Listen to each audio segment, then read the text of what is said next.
Hello, and the first thing I would like to say is I had this video recorded on Friday, and apparently there's a length limit if you record them with a cell phone. So I'm going to try to make this shorter. I actually took a couple issues out of this because I didn't want it to be too long. But I'll just jump right into it because I don't want it to be too long. The first book here is a Gold Key book. I don't actively buy any Gold Key books or really look for a lot of Gold Key books, but I really like the cover of this one. Got this for a great deal. Wasn't a bad price. And it's Ripley's Believe It or Not. I think it's number 33 of the Ripley's Believe It or Not Ghost Stories series. And I don't remember. I remember a lot about the stories, but I don't really want to go too in depth with them.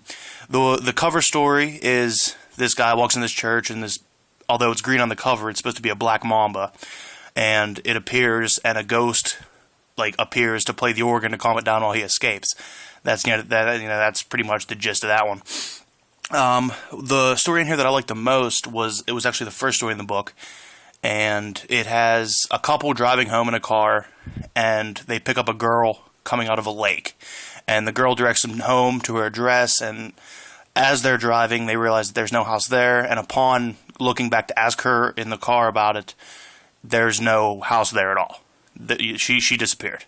So later, they investigate, and they discover that she drowned there 23 years to the day earlier. And they go and question the guy that was there with her, and then it becomes known that he's the one that killed her. And upon announcing that, he tries to kill the guy he announced it to. So then he has a heart attack upon seeing her ghost appear again. It was pretty good. I mean, it's one of those common stories you see a lot, but I like the way it was done. The third story in this, I believe, it was some type of general in the army. His body got inhabited with a Roman officer from the Battle of Carthage, and I guess they were on the land where that happened. So I mean, that was pretty cool too. But it wasn't bad. Like I said, I just bought it for the cover pretty much. Devil Dinosaur number 3. I'm really into dinosaurs. It sounds weird, but I picked this up and I did not know until I started reading it that I saw the title page that it was actually written, edited, and drawn by Jack Kirby. And that was a bonus for me. Great artwork. Jack Kirby, obviously. The story is that the dinosaur right here, they call him Devil, and then this little guy is his buddy, I guess. His name's Moon Boy. And in the story, they go, and this guy right here, they call him the Giant. It's basically just a guy wearing a giant Triceratops helmet, kind of. He just starts, just causing chaos, and then eventually Devil ends up, hitting him into a swamp. And then it's found out that the reason he's causing chaos is because he's looking for his son, I guess. So then Devil saves him, and they have a truce. Once again, pretty generic story, but it was good, and you can't beat Jack Kirby artwork. Supergirl number 10. Great issue here, love this cover. Has it's supposed to be the president there saying, "Supergirl, don't drop me," and she's saying, "I have my orders."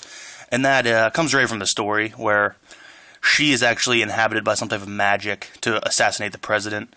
But it ends up being, she discovers it and then beats it and uses a plastic dummy of him and drops it to make it seem like that, and then traces it back to the people who, were kind of possessing her to do this. And then, finds them, takes care of them. And there's a doctor that gets one single cell from her and makes a duplicate. And he's called Super Lad in here, and it's just a genetic twin pretty much. And he doesn't know the difference between right and wrong at all. He doesn't know that right is, you can't rob something or steal something. It doesn't make sense to him. Those aren't actual concepts in his head. So Supergirl tries to help him and tell him these things, but ends up just going back to the doctors. I think his name's Dr. Forte. And when they go back, there's a fight between them, and Superlad has a gun, and then he goes to shoot, and, they're telling him, shoot the other one, and he actually turns the gun on himself and shoots himself in the head, destroying himself. It was a pretty great scene. I didn't anticipate it at all. I expected something completely different to happen. I mean, I don't have an actual idea of what I thought was going to happen, but it definitely wasn't that. So I like this book a lot. I have a couple more of these Supergirls. Just got to get around to read them. I like them. I like the covers on these. Wanted. World's Most Dangerous Villains, number 2. And I know that the first story in this, the one with Batman, I think it reprints Batman 25. And because I'm in no position to buy Batman 25, I figure that these are a great way to read these old stories, because I hate digital comics. I just want to come out and say that. And they was good. It was really good. And I think the second story reprints Flash 121, somewhere around there. But the stories, the first one, the Batman story, it has Joker and Penguin. One of them gets captured and puts in the cell with the other one, so then they're in the same jail cell. So then they work together to get out of jail. And then they go their separate ways, and both fail at the same robbery, separately. But then they decided they should work together, and then they'll be able to, successfully do the robbery. They'll put their minds together. And upon doing that, there's Batman is in the commissioner's office, and they have this whole elaborate plan set up, I guess, that when they rob it, Penguin's going to hop on like balloons, and he gets carried to Joker by these balloons. But as he's getting carried, it goes right by the commissioner's window. So Batman and Robin hop out and grab him, and they're like hanging on. And eventually they get to Joker, and Joker shoots the balloons down, and they capture Batman and Robin.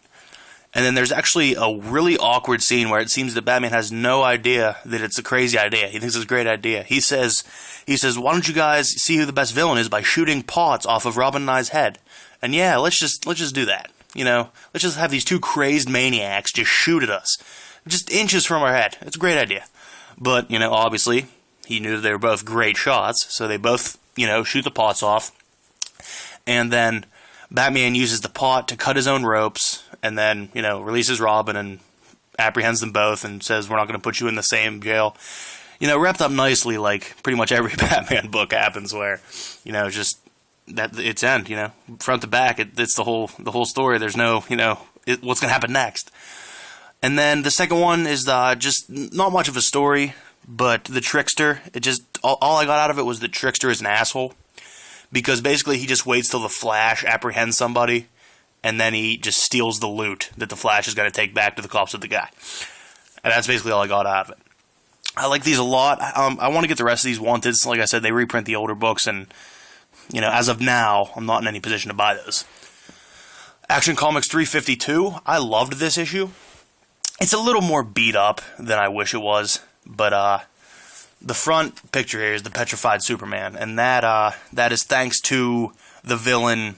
I want to say Zavam. Zavam is his name. It's like a cop out of Shazam, but he has the powers of Zeus, Hercules, Achilles, Vulcan, and Mercury's another one, and there's one more. I want to say Atlas, but I don't think that's right.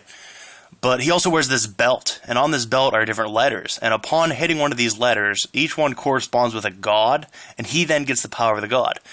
So that's how he ends up petrifying Superman, is he hits the G, which gave him, the power of Medusa, the Gorgon, and he petrifies him. And, he does this like 3 more times where Superman, keeps hitting buttons and he keeps getting beaten. And then there's actually a scene where Superman is on his knees saying that Zavam is better than him. And then he flies back to the Fortress of Solitude, uses a supercomputer, finds out his weakness is his Achilles heel, because he has the power of Achilles. So upon fighting him and ripping his shoe off, Zavam has like a sock of green kryptonite on. Made me laugh hysterically. I actually had to set the comic down because I was laughing. And the story ends there. So I'm going to have to pick up Action Comics 353 to see how it finishes. I know it's in my local comic shop. I almost picked it up, I think it was Thursday or Friday. So I'm going to have to go back and pick that up because I actually like this story a lot. So, these old Action Comics, I got a great deal on this, even though it's a little more beat up than I wish. But I love these old Action Comics. Adventure into Fear 18. The Man-Thing. Discover Man-Thing. Not much of a great story here. It's kind of how every Man-Thing goes. He's not the main subject. They just kind of write a story, and he just comes in and fights snakes, and then at the end destroys the evil. It's pretty much all it is, but I figure in honor of having, the new Man-Thing series come out last week, speaking of which, I'll get my subs video up hopefully tomorrow, because I didn't get my subs last week due to the 4th. They didn't ship out then. So the story is basically there's a drunk driver, head-on collision with a bus. They have to go through the swamp to find civilization. Upon finding civilization, the drunk driver has a gun, kills 2 of the people, and then upon trying to kill the girl, Man-Thing, grabs him and throws him, and he ends up impaling himself on broken alcohol bottles. So it was kind of ironic, and, Man-Thing, one of my favorite characters. So pumped for his new series, even though it's only a mini-series. Hopefully it's received well, and hopefully Man-Thing gets a new ongoing to himself. Also excited to see him in Dark Avengers, though. But that's it for that book. But I remember something about this Action Comics 352, which is, at the beginning, Superman is doing these incredible feats for zero reason. He lifts the Empire State Building up with his pinky, and then he builds a replica of the Eiffel Tower in like 10 seconds, and he crashes through a pyramid. No reason. There was no rhyme or reason for him to do this, and that also had me laughing. That's another reason why I love these action comic books, because they don't necessarily have to have a storyline, they just do weird things. There was another, I can't remember what the other story in here was, but it's not really important. But I'll have my subs video up tomorrow, hopefully, and then I picked up the new Batman Earth 1 hardcover, so I'm hoping to do a single issue ramblings on that. So, hope for the best, subs and the hardcover video next week at least, and I'll hope to get another rant video up. Thanks for watching, guys, and remember, have a great day.